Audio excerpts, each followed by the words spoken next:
인간과 침팬지를 똑같이 무인도에 던져놓으면 누가 더 오래 생존할까요? 침팬지가 더 오래 살까요? 기능적이나 힘이나 모든 면에서 침팬지가 훨씬 인간보다 우월합니다. 아마 침팬지가 더 오래 살아남을지도 모르겠습니다.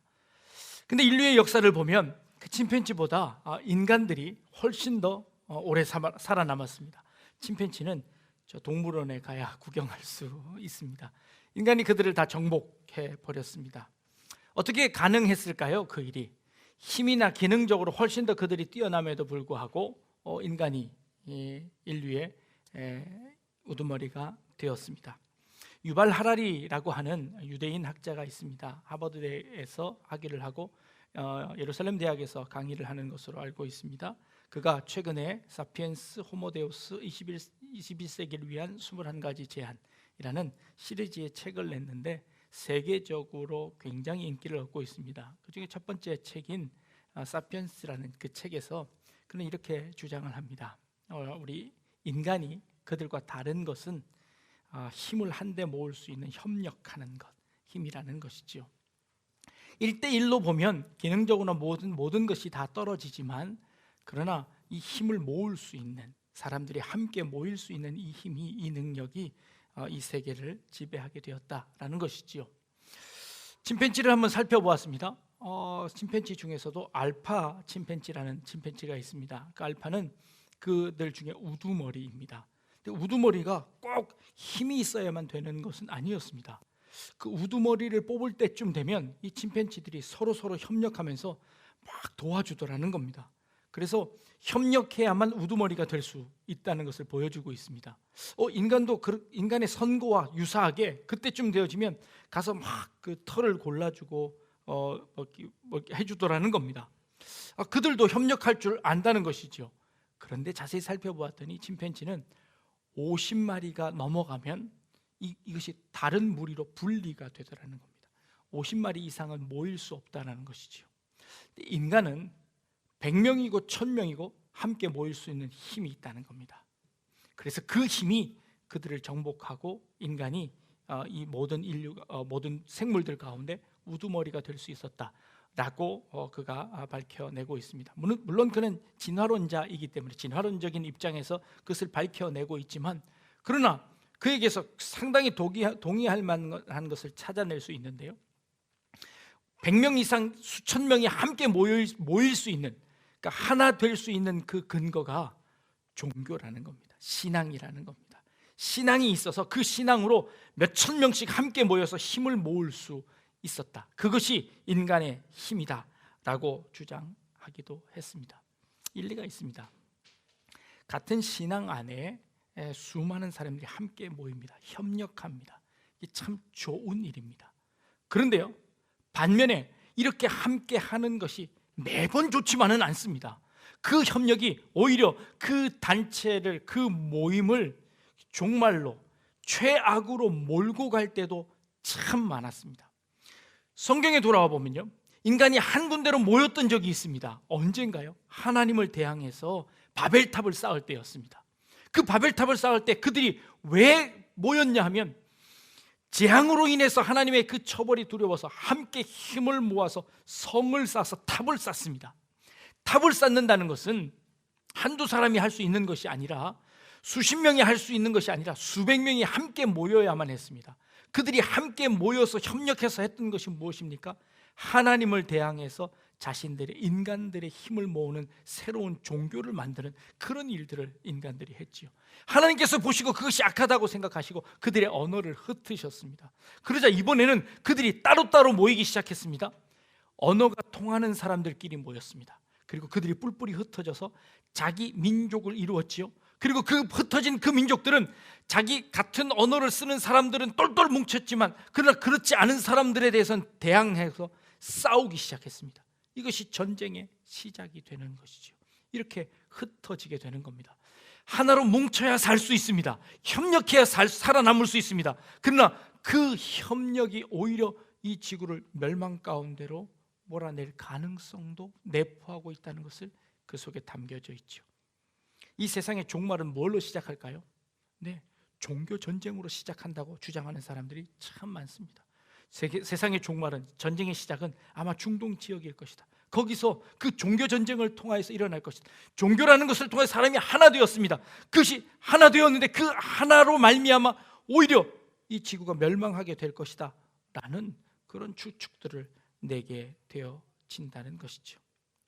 우리가 마태복음 24장을 계속 보고 있습니다. 제자들이 예수님에게 묻습니다. 재난의 징조가 무엇입니까? 말세의 징조가 무엇입니까? 세상 끝날 때에는 어떤 징조들이 있습니까? 라고 예수님에게 질문했습니다. 그런데 예수님께서는 그것에 대한 대답은 안 하시고, 그때 일어날, 너희들이 생각하고 있는 재난, 기근이 일어날 것이고 전쟁이 일어날 것이고 처처의 환란이 일어날 것이다.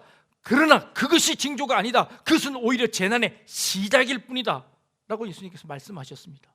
그리고 그 재난에 일어날 징조들을 말씀하시는데, 오늘 우리가 읽은 그런 본문에 해당되어집니다.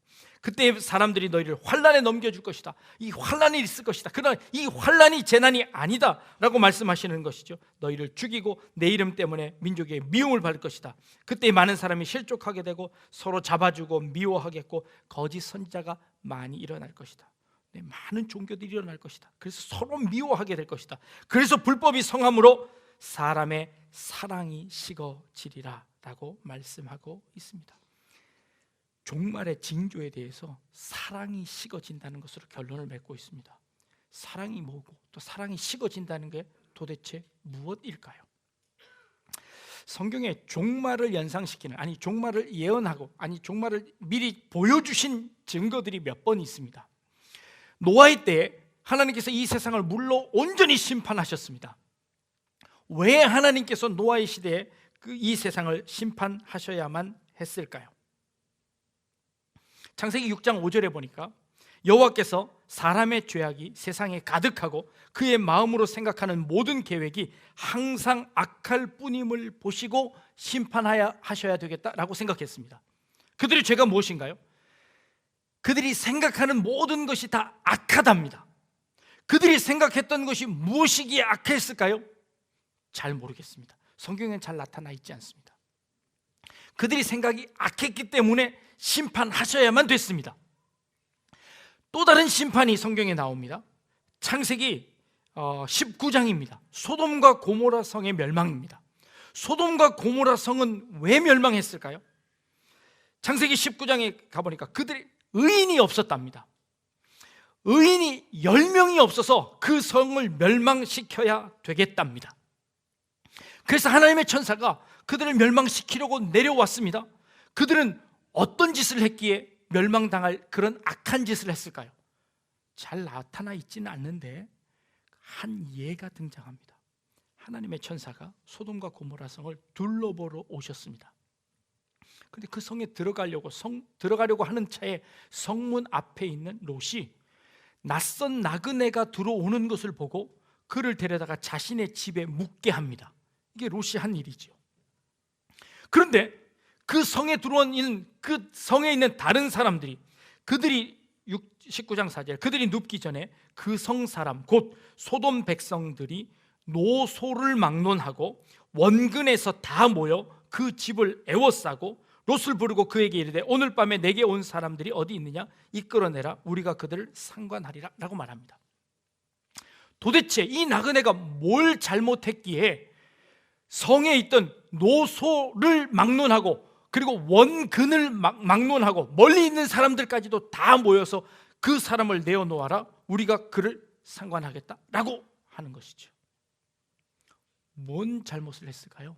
소돔과 고모라는 그 당시에 굉장히 번성한 곳이었습니다.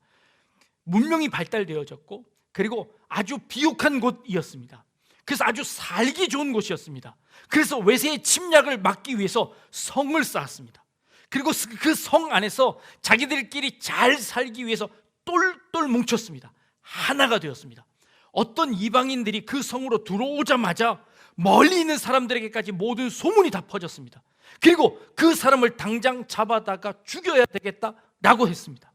그래서 그 롯에게 그 사람을 내어놓으라고 소리칩니다. 밤새도록 내어놓지 않자 그 롯의 집을 못 살게 굴어서 그를 데려 나옵니다. 그들의 악을 단편적으로 표현한 것이 바로 그것이었습니다. 나그네를 대접하지 않은 것이죠. 그 중에서 유일하게 살아남은 가족은 롯의 가정입니다. 롯은 왜 살아났을까요? 하나님을 잘 믿어서였을까요? 아니요, 나와서 보니 그리 하나님을 잘 믿은 것 같지도 않습니다. 그럼에도 불구하고 그가 잘한 것은 무엇인가요? 나그네를 영접한 바로 그것이었습니다. 성경에서 표현하고 있는 그것을 객관적으로 살펴보면 나그네 대접한 것밖에는 그가 잘한 게 없습니다. 그런데 반면으로 소돔과 고모라 백성들이 잘못한 것은 무엇입니까? 그 나그네를 자기와 다른 사람들을 배척하고 그들을 죽이려고 하는 그들의 그 잘못을 지적하고 있습니다. 그것이 악한 행동의 한 표현이었습니다.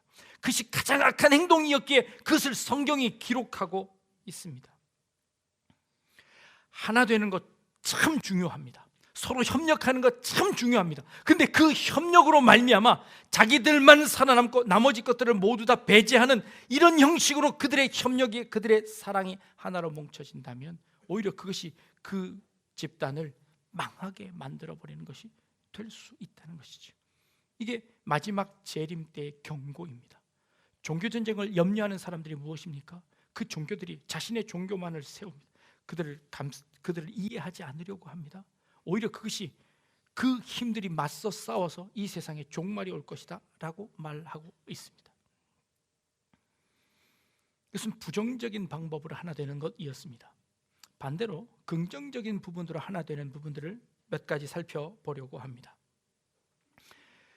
예수님께서 돌아가신 후에 승천하셨습니다. 그리고 성령이 예루살렘에 임했습니다. 예루살렘 교회가 부흥하게 되었습니다. 하루에 수천 명씩 믿는 사람들이 늘어났습니다. 거기다가 은혜 받은 사람들이 자기의 전 재산을 교회에다 내어놓았습니다. 그래서 가난한 사람들에게 구제했습니다. 그래서 그 교회 공동체가 예루살렘에서 정말 그 천국 공동체처럼 정말 아름다운 교회가 되었습니다. 이게 초대교회의 모범입니다. 우리도 그런 초대교회를 따라가기를 원하는 그런 많은 교회들이 있습니다. 그런데요, 그렇게 하나 되어 있는 모임들이 원래 예수님께서 말씀하셨던 땅 끝까지 이르러 증인이 되라고 하시는 그 명령을 간과하고 있었습니다. 너무너무 좋아서 매일 모이기에 힘썼습니다. 정말 좋은 일이지요. 하나 되는 일이었습니다. 그러나 하나님께서 원하시는 것은 그 예루살렘에만 있는 것이 아니었습니다. 그래서 하나님께서 그 예루살렘 교회에 핍박을 주셨습니다. 환난을 주셨습니다. 이게 마지막이 아니었죠. 그 환난을 위해서 어떤 일이 일어났나요? 그 예루살렘 교회가 전 세계로 흩어지기 시작했습니다. 예수님의 12 제자들이 인도로 가고 저 유럽으로 가고 저 아시아로 가고 아프리카로 가고 전 세계에 걸쳐서 주의 사랑을 전하기 위해서 다 흩어졌습니다. 환난이 있기 전까지 그들은 하나였습니다. 예루살렘 교회가 그렇게 부흥했습니다. 그러나 환난이 있자 그 예루살렘 교회가 전 세계로 흩어져서 복음을 전하기 시작했습니다. 사도 바울을 통해서 그 복음이 로마로 전해졌지요. 예수님은 로마 황제에 의해서 죽음을 당했습니다. 그런데 예수님을 죽였던 그 로마가 300년이 조금 지나자 그 로마가 전체가 다 그리스도 국가가 되었습니다. 예수 믿는 사람이 왕이 되었습니다. 그리고 국교로 선포했습니다. 그리고 온 로마가 그리스도의 국가가 되었습니다. 교회의 수장이 그 로마 전체를 다 다스리게 되는 힘을 가졌습니다. 참 예수님이 승리하셨지요. 우리 기독교가 승리했지요. 참 승리인 줄 알았습니다. 그런데요, 그 로마가 그곳에 모여서 자기들끼리만 좋아했습니다. 그리고 그 교회가 자기들끼리 모여서 자기들의 성을 쌓기 시작했습니다. 그러자 그 하나 된 것을 하나님께서 다시 부수십니다. 로마가 동로마와 서로마로 갈라지게 되었습니다. 로마를 중심으로 한 서로마와 그리고 이스탄불을 중심으로 한 동로마가 갈라졌습니다. 이게 두 개 나라로 되면서 이 두 개의 교회가 더 많은 지역에 선교를 하기 시작했습니다. 참 다행이었습니다. 그런데요, 그 교회들이 그곳에서 다시 썩기 시작했습니다. 그러자 이 동로마는 이슬람 세력에 의해서 동로마는 완전히 멸망당하고 말았습니다. 교회가 다 없어져 버렸습니다. 그런데 이 동로마에 있는 이 교회가 어디로 갔는 줄 아십니까? 러시아로 넘어갔습니다. 러시아로 넘어가서 이 러시아에 정교회를 만들었습니다. 이 그리스 정교회가 정교회의 신앙을 받아들인 이 러시아 정교회가 이 동로마가 멸망하고 나서 자기들이 그 신앙을 지켜내서 이 러시아 전역에 교회를 세우기 시작했습니다. 저희가 이번에 다녀온 러시아에 곳곳에 정교회의 흔적을 볼 수 있습니다. 그 성전이 얼마나 아름답게 지어졌는지 모릅니다. 그리고 그 성전을 얼마나 높고 크게 지었는지, 왜 이렇게 교회를 높고 크게 지었습니까? 모든 사람들이 교회에 들어와서 하나님의 그 위엄 앞에 자신의 그 초라함을 느끼게 하기 위해서 대리석으로 성전을 높이 쌓았습니다. 그리고 그 꼭대기 천정에는 도면은 하나님과 예수님과 성령님 삼위일체의 그림을 그려서, 그리고 온통 벽에는 그 성화들을 그려서 예수님이 성경의 이야기들을 다 그림으로 표현했습니다. 글을 읽을 줄 모르는 사람들도 그 그림을 보면서 하나님을 알 수 있도록 만들었습니다. 거기에 더 열심히 지나쳐서 그 그림을 전부 다 모자이크로 만들었습니다. 어떤 성당에 가보니까 벽 전체가 전부 다 모자이크로 다 되어 있었습니다. 하나하나 그 모자이크 하나 만드는데도 몇 년 걸리는 그 일을 통해서 성전 전체를 모자이크로 도배하는 그런 열심들을 가지고 신앙생활을 했습니다. 그런데 1917년 러시아에 공산혁명이 일어나서 그들이 탄압받기 시작했습니다. 공산혁명이 일어나기 전까지 러시아 정교회에서는 어떤 일이 있었는 줄 아십니까? 그 교회 안에서 그 교회가 자기들끼리 똘똘 뭉쳐서 싸우기 시작했습니다. 뭘 가지고 싸웠냐면, 러시아 정교회의 신부들은요, 수염을 아주 길게 기른답니다. 그런데 그들이 싸운 주제가 뭐였냐면, 이 수염을 몇 센치로 할 건가를 싸웠습니다. 10cm로 할 건가, 아니면 5cm로 할 건가, 어떤 게 더 위험 있어 보일 것인가, 어떤 것이 더 좋은 것인가. 수염의 길이를 가지고 싸우다가 이 정교회가 싸우는 그 와중에 공산혁명이 일어나서 이 러시아 정교회가 다 무너지게 되었습니다. 우리끼리 단합하는 것 좋습니다. 그러나 흩어지지 않고 그 사랑을 전하지 않는 그곳에 하나님께서 재앙을 내리시는 것이죠. 그들이 흩어졌습니다. 공산혁명이 끝나고 공산주의가 다 무너졌습니다. 그곳에 이제 다시 교회가 세워지기 시작했습니다. 사람들이 러시아 정교회도 새로운 부흥의 역사를 일어났습니다. 그리고 세계 많은 선교사들이 러시아의 문이 열렸을 때 그곳에 가서 선교했습니다. 교회들이 세워지기 시작했습니다. 저희가 돕고 있는 이상길 선교사님이 신학교를 세우고 거기에 수많은 신학생들을 배출했습니다. 그 중에 한 신학 과정에 배운 목사님 한 분이 교회를 개척했습니다. 근데 수많은 탄압이 있었습니다. 교회 땅을 강제로 시에 뺏겨버렸습니다. 그리고 어렵사리 또 다른 땅을 얻어서 그 교회 건축을 했는데, 이게 공교롭게도 마피아가 운영하고 있는 상점 중간에 있는 땅을 샀습니다. 그래서 거기다가 교회를 세우는데요, 옆에서 마피아들이 이 공격을 해옵니다. 그 공격도 아랑곳하고 교회를 2층으로 예쁘게 잘 지었는데 어느 날 밤에 그 교회에 불이 나버렸습니다.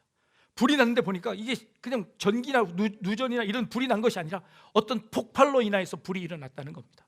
그래서 2층이 다 전소돼 버렸습니다. 소방차들이 다 출동했는데요, 그렇게 불이 크게 났음에도 불구하고 그 인근 지역에 있는 소방차들이 하나도 출동을, 오직 한 대 소방차가 와서는 그것도 불도 끌 생각을 않고 멀리서 불 구경하고 합니다. 그래서 그 교회가 다 탈 동안 소방차도 와서 오히려 다른 사람들이 불 끄지 못하도록 막더랍니다. 그렇게 해서 불이 다 타버렸습니다. 마피아와 이 정부가 결탁을 해서 그 교회를 핍박하는 일이었습니다. 그래도 아랑곳하지 않고 그 성도들이 한마음 되어서 기도하며 그 성전을 다시 세웠습니다. 오히려 3층으로 더 높이 세웠습니다. 마지막 십자가를 올릴 때는 얼마나 박해가 심했는지 바리케이트를 다 치고 성도들이 다 스크럼을 짜고 그 교회 주변을 다 에워싼 후에 크레인이 와서 그 십자가를 마지막에 올렸답니다. 그리고는 그 십자가를 완성시켰죠. 그 일로 인해서 담임 목사님이 감옥에 들어가서 몇 달 동안 감옥살이를 해야 되는 때도 있었답니다. 성도들이 가서 그 시청 앞에 가서 크게 데모를 하고 풀려나기도 하고, 그래서 이제는 그 교회가 우뚝 섰습니다. 그런데요, 그 교회가 아직도 건축 중이었습니다. 아직도 수리해야 될 것이, 아직도 증축해야 될 것이 많이 남아 있습니다.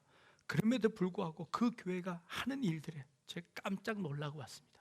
그 교회 자체 안에 신학교를 운영하고 있었습니다.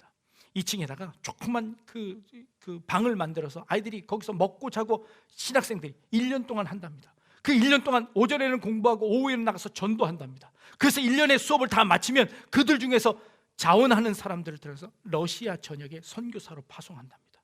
그래서 러시아 전역에 가서 교회 개척 사업을 시킨답니다.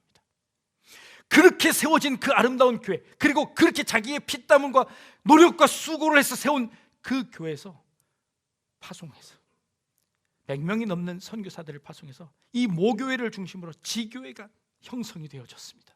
1년에 한 번씩 그 선교사들이 함께 모여서 거기서 선교 대회를 합니다. 하나님께서 어떻게 도우시고 하나님께서 어떤 사역을 행하셨는지 그 사역들을 함께 나누며 선교 대회를 한답니다. 저희가 선교하러 갔다가 오히려 더 큰 도전을 받고 왔습니다. 저는 솔직히 자랑스럽게 생각했어요. 우리 약대중앙교회는 1년에 4번씩이나 봉사를 하고요, 그리고 그들이 하는 사역에 비하면 아직도 교회를 수리해야 되는 곳이 많고, 아직도 교회가 허름하게 지어져 있습니다. 아직도 내부에 공사해야 되는 공사가 수없이 많은데도 불구하고 그것을 조금씩 미뤄가며 그 선교의 사역들을 감당하고 있었습니다. 그 사랑을 전하고 있는 그 모습을 보았습니다. 또 다른 교회는요, 러시아가 마약과 술에 의해서 중독되어 있는 사람들이 길거리에 많답니다. 교회가 가서 그 사람들, 쓰레기통 뒤지는 사람들을 가서 데리고 와서 그 교회에 또 다른 방을 만들어서 그 노숙자들이 모여있는 그 방을 만들어서 그 갱생원을 만들어서 새롭게 삶을 회복할 수 있도록 만드는 그 프로그램을 만들었습니다. 이게 교회에서 할 수 있는 일입니까? 정부에서는 안 도와줍니까? 정부에서도 물론 하지요. 그러나 정부에서 하는 그 프로그램에는 한계가 있습니다. 신앙으로 하지 않으니까 그들이 새롭게 변화되지 않더라는 겁니다. 그래서 그들을 데려다가 교회에서 먹고 재우고 해서 1년 후에 그들을 내보냅니다. 그 중에서 졸업해서 대학을 졸업하고 선생님이 된 사람들도 있고 사업가가 된 사람들도 있고 그런 열매들이 맺히기 시작합니다. 이 일들을 교회가 순순히 담당하고 있습니다. 저희 교회보다 훨씬 더 적은 교회였습니다. 그럼에도 불구하고 그들이 그런 일들을 감당하고 있는 모습을 봅니다. 하나님께서 그 러시아를 사랑하시는 것 같습니다. 그래서 그 러시아를 통해서 그 자체에 있는 교회들을 통해서 그 일들을 해나가고 계십니다. 그 일의 시작을 우리 이상길 선교사님이 감당하고 계셨습니다. 여러분들의 기도와 여러분들의 헌금이 그곳에 전해져서 그 사역들이 계속 이루어지고 있었던 것이었죠.